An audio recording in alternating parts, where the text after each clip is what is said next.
So what are some of the things that you can do right now to boost your immune system?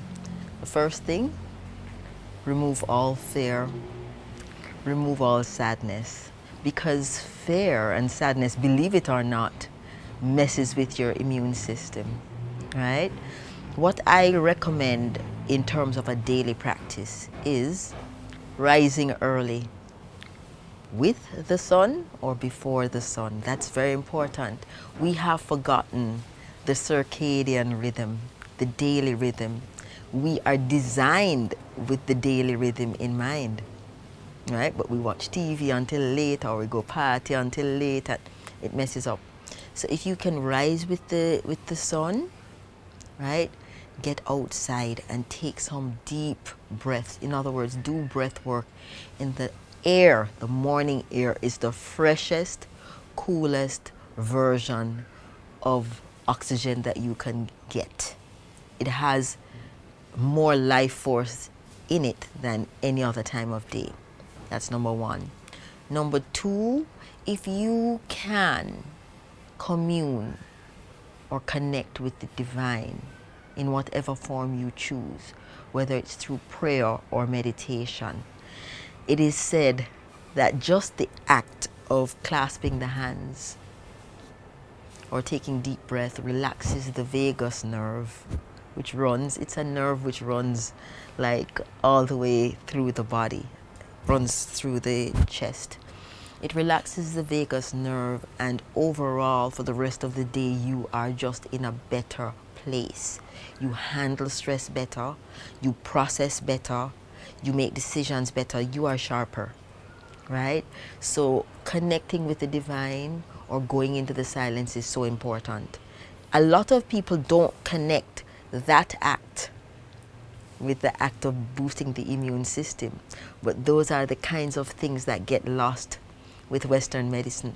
They do not connect those simple acts and rituals that we used to do as a people in the old days to the loss of immune system or immune system compromise, right? The next thing I always recommend is that you drink a cup of water or a glass of water. Some people like to add a little lime juice to it. What that does is that acts as like a little detergent, a little internal wash. It also reactivates the stomach juices because the whole body has gone to sleep.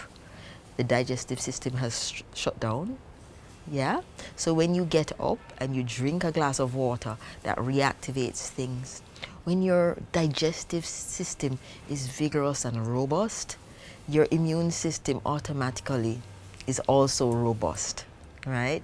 The next thing I like to, and this sounds like a lot, but if you can commit to doing it in this order, you will find that you are more vigorous. The next thing, movement. Now, movement means just getting up and walking. Take a quick walk, a vigorous walk, a brisk walk, breathing in the oxygen intentionally. Commune with the divine. You can lump them all into one if you want, yeah? But think of movement not just because the doctor said you should move or movement is good. Think of movement as a means of getting the blood pumping, circulating through your entire body. Not just the blood, because remember the blood is assisted by the heart, but the lymph. The lymph has no heart to pump it and relies on our movement. So when we move, we walk, move those hands as well, because you have some lymph nodes and lymph, the lymph system is scattered all over. And the more you move your arms along with your legs is the more it will move and circulate along the breast area.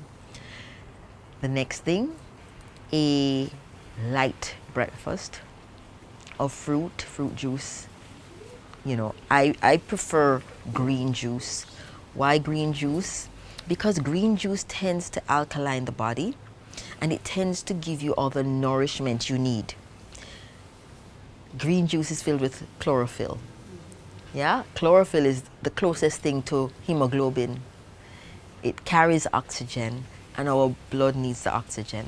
So if you can have green juice you know, and light fruits rather than a heavy breakfast that is laden with the proteins and the carbs, then you do so. Your heaviest meal should be lunch, and your next heaviest would be your dinner.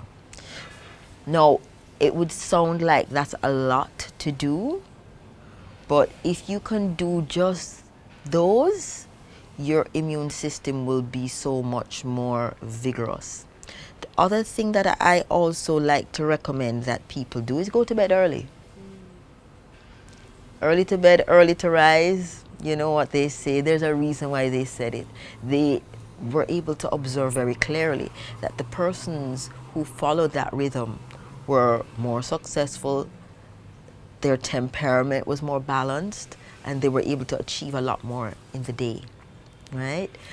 Another thing that I always like to throw into the mix, try to balance the types of food you consume throughout the day.